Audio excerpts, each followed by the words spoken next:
Olá, alunos da Rede SESI Sergipe de Educação. Aqui é o professor Perinaldo e essa é a nossa aula de ética da semana. Os conteúdos estão nas páginas 28 e 29 do seu livro didático e a aula hoje terá formato de podcast. Você já ouviu falar em Charles Monroe Schultz? Nunca? Pois é, ele será o nosso tema da aula de hoje. Nas páginas abordadas, encontraremos um trecho do texto de um livro que se chama Histórias para Aquecer o Coração dos Adolescentes, que traz esse grande nome com o apelido de Spark. Spark no colégio estava indo de mal a pior com as notas. Reprovou em todas as matérias na 7ª série.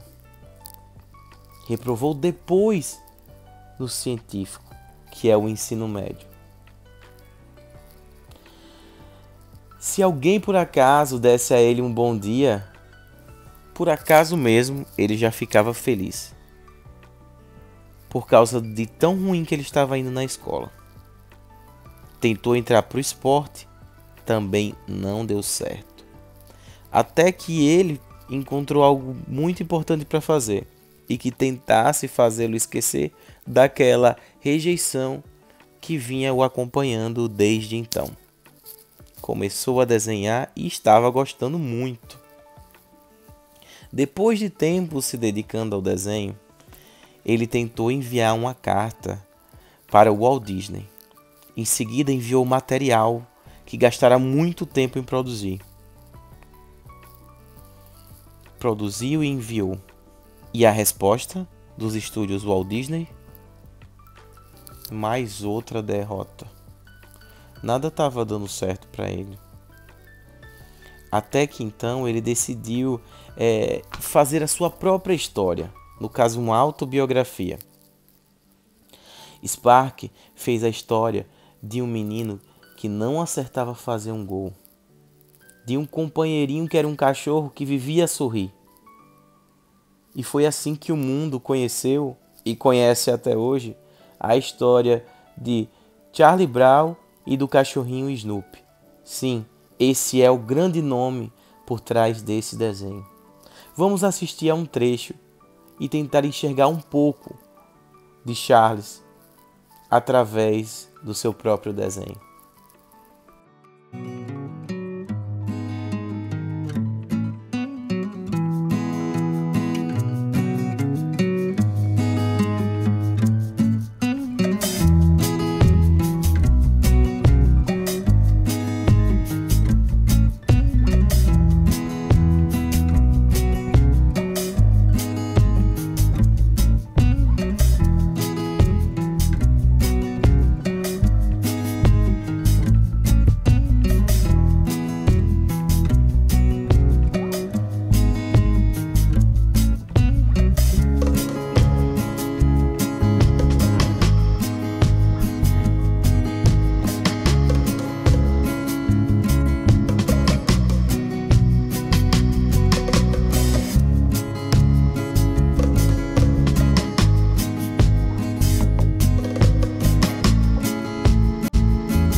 Antes de comentarmos sobre a vitória de Spark, é legal perceber como ele expressou os seus sentimentos, como ele expressou sua personalidade através do personagem de Charlie Brown.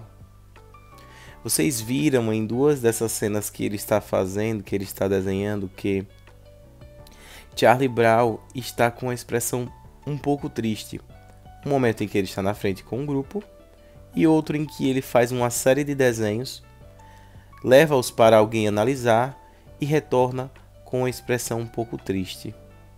Então podemos ver um pouco sobre a história dele sendo contada através da sua própria arte, autobiográfica, como eu disse, porque tratava de um personagem um pouco atrapalhado e com algumas perdas, com algumas rejeições.